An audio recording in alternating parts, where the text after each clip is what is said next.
Dear students, मैं भोपाल सिंह कृष्णा लाखवाली शुक्लापुर सहारनपुर की ओर से आयोजित ऑनलाइन क्लासेज में आप सभी का स्वागत करता हूं।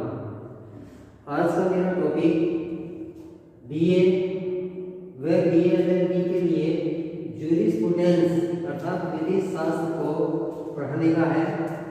कल मैं इसके ऊपर एक वीडियो बनाया था जिसमें मैंने विधि शास्त्र का इंट्रोडक्शन अर्थात जूरिस्प्रूडेंस का इंट्रोडक्शन, विधि शास्त्र का अर्थ और विधि शास्त्र की परिभाषा के बारे में बता चुका था। आज मैं जो विधि शास्त्र की परिभाषा 4 प्रकार से दी जाती है उनमें से 2 को उल्लेखित कर चुका हूँ। आज बची हुई 2 परिभाषाओं का मैं गहराई से अध्ययन कराऊंगा। उनमें से तीसरे नंबर की जो परिभाषा होती है वह संश्लेषणात्मक एवं संकल्पनात्मक परिभाषा होती है। नंबर 3 संश्लेषणात्मक।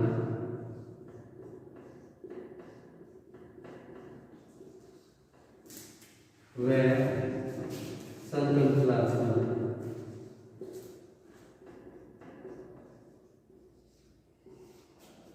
परिभाषा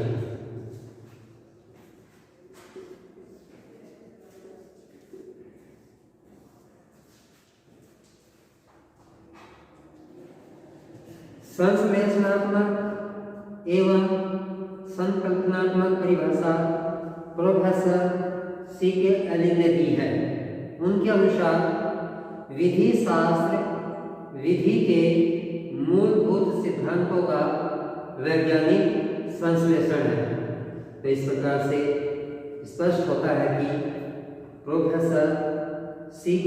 एलिन ने जो विधि शास्त्र की परिभाषा दी है उनके अनुसार विधि शास्त्र विधि के मूलभूत सिद्धांतों का वैज्ञानिक संश्लेषण है। ठीक इसी प्रकार से डॉक्टर J.M. सेथना ने भी विधि शास्त्र की संश्लेषणात्मक एवं संकल्पनात्मक परिभाषा दी है।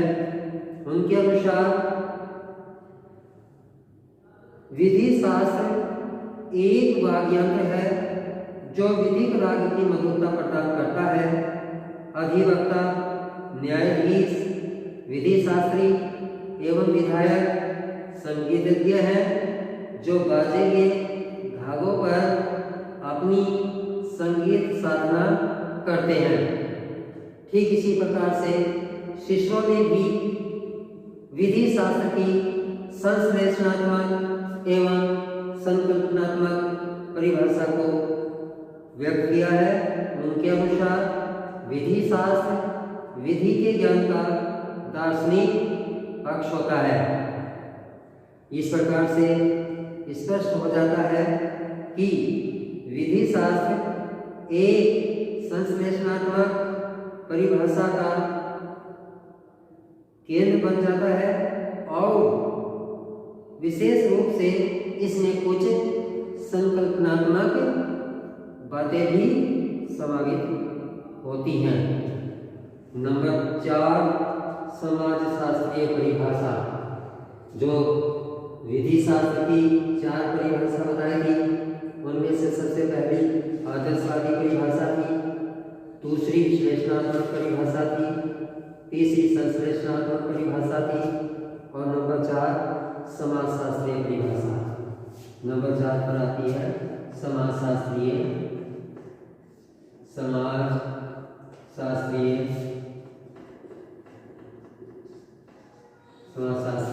परिभाषा।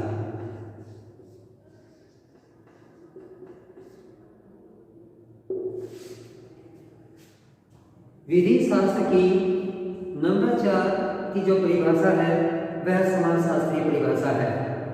समाजशास्त्रीय परिभाषा को जूलिस स्टोन ने बहुत ही अच्छे ढंग से व्यक्त किया है। उनके अनुसार विधि शास्त्र विधिवेत्ता का अतिरिक्त कथन है। स्वामी स्टोन ने विधिवेत्ता के अतिरिक्त कथन पदावली की व्याख्या करते हुए स्पष्ट किया है कि यह विधिवेत्ता की विधि से आदर्शों एवं पद्धतियों का परीक्षण है। तो इस प्रकार से स्पष्ट होता है कि यह विधिवेत्ता की विधि से आदर्शों एवं पद्धतियों का परीक्षण है। उपरोक्त परिभाषाओं में दो ऐसी बातें हैं जो सब परिभाषाओं से अलग पाई जाती हैं। प्रथम, लगभग सभी विधि शास्त्री यह कहते हैं कि विधि शास्त्र विधि का विज्ञान है। सभी विधि शास्त्री इस बात को व्यक्त करते हैं कि विधि शास्त्र विधि का विज्ञान है। द्वितीय यह है कि विधि शास्त्र केवल विधि का विज्ञान नहीं वरन विधि के बुनियादी सिद्धांतों का विज्ञान है। अतः उपरोक्त विवेचना के आधार पर स्पष्ट होता है कि विधि शास्त्र के अंतर्गत विधि के मूर्त उपबंधों का अध्ययन नहीं किया जाता, अपितु इसके अंतर्गत विधि के अमूर्त सिद्धांतों का अध्ययन किया जाता है। इसके बाद विधि शास्त्र के अंतर्गत विधि शास्त्र की प्रकृति। नेक्स्ट टॉपिक होता है विधि शास्त्र की प्रकृति।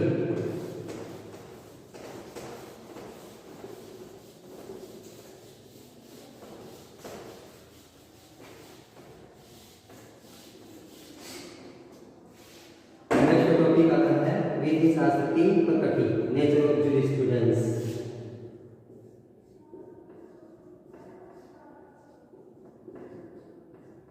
विधि शास्त्र की प्रकृति, नेचर ऑफ जूरिस्प्रूडेंस।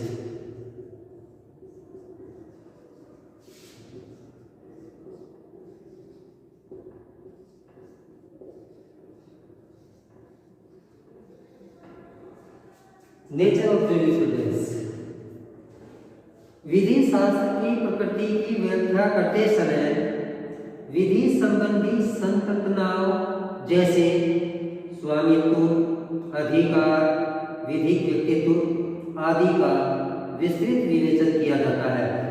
विधि शास्त्र अन्य विधियों की भांति अधिनियमित न होने की वजह से इसकी विषय वस्तु का सर्वमान्य आधार निर्धारण करना बड़ा मुश्किल होता है, क्योंकि इस पर अनेक विधि शास्त्रियों ने अपने विचारों को अलग अलग ढंग से प्रस्तुत किया है। तो इस प्रकार से विधि शास्त्र की प्रकृति के बारे में कोई ठोस बात नहीं कही जा सकती। उसके बाद नेक्स्ट टॉपिक आता है विधि शास्त्र की विषय वस्तु। विधि शास्त्र की विषय वस्तु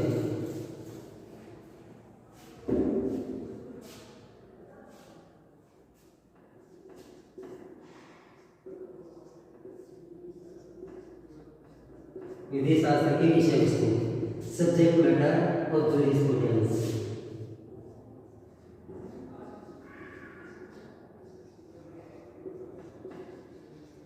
सब्जेक्ट मैटर ऑफ जूरिस्प्रूडेंस।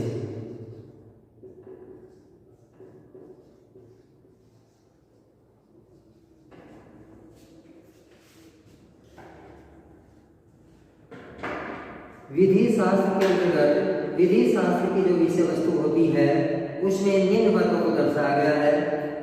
विधि तथा इससे संबंधित विभिन्न संकल्पनाओं की सामान्य एवं विस्तृत विवेचना विधि शास्त्र की विषय वस्तु है। इस प्रकार से स्पष्ट हो जाता है कि विधि शास्त्र की जो विभिन्न संकल्पनाएं होती हैं उनमें जो विस्तृत विवेचना की गई है वही विधि शास्त्र की विषय वस्तु है। उल्लेखनीय है कि समाज में न्याय की स्थापना के लिए सभी विधियों के मूलभूत सिद्धांतों को विधि शास्त्र की विषय वस्तु की श्रेणी में रखा जा सकता है। इस प्रकार से स्पष्ट हो जाता है कि जितने भी मूलभूत सिद्धांत विधि शास्त्र में बताए गए हैं वे सभी विधि शास्त्र की विषय वस्तु की श्रेणी में आते हैं। इसके बाद नेक्स्ट टॉपिक आता है विधि शास्त्र का विषय क्षेत्र।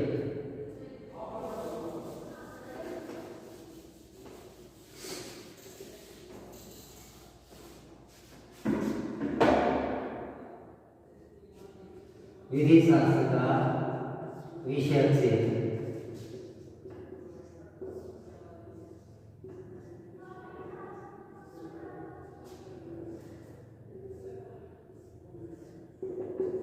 विधि शास्त्र का विषय क्षेत्र। विधि शास्त्र के विषय क्षेत्र के बारे में विधि शास्त्रियों में सामंजस्य नहीं है। अलग अलग विधि शास्त्रियों के लिए इसका क्षेत्र अलग अलग है। समय के परिवर्तन के साथ साथ विधि शास्त्र में जिस प्रकार से नई नई विचारधाराओं ने जन्म लिया, ठीक उसी प्रकार से उनके क्षेत्र में भी परिवर्तन होता गया। परिणाम स्वरूप विधि शास्त्र का क्षेत्र भी काफी विस्तृत हो गया। विधि शास्त्र विधि का अध्ययन है। विधि सतत विकसित रहती है, इसलिए विधि शास्त्र के अध्ययन का विस्तार क्षेत्र विधि के क्रमशः विकास, विधि एवं विधि प्रणाली के अध्ययन के तरीकों, विधि से संबंधित नवीन प्रश्नों और विधि तथा सामाजिक उलझनों के साथ साथ बढ़ता जाता है। अमेरिकन यथार्थवादी विधि शास्त्री कार्ल लेविन ने टिप्पणी की कि विधि शास्त्र उतना ही विस्तृत है जितनी विस्तृत विधि है। यह विधि से भी ज्यादा विस्तृत है। विधि शास्त्र की विषय वस्तु तथा क्षेत्र का अध्ययन अनेक विचारधाराओं के विधि शास्त्रियों एवं विधि विज्ञान एवं विधि वेत्ताओं ने अपने अपने अध्ययन के आधार पर अपने अपने तरीकों से प्रस्तुत किया है। कुछ प्रसिद्ध विधि शास्त्रियों ने विधि शास्त्र के विषय क्षेत्र के अलग अलग ढंग से प्रस्तुत करते हुए अपने विचारों को व्यक्त किया है।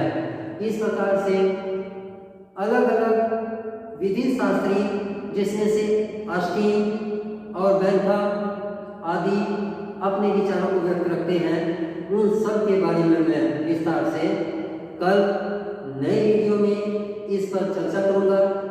तब तक के लिए इंतजार कीजिए और इस टॉपिक को पढ़ने के लिए आप सभी का बहुत बहुत धन्यवाद।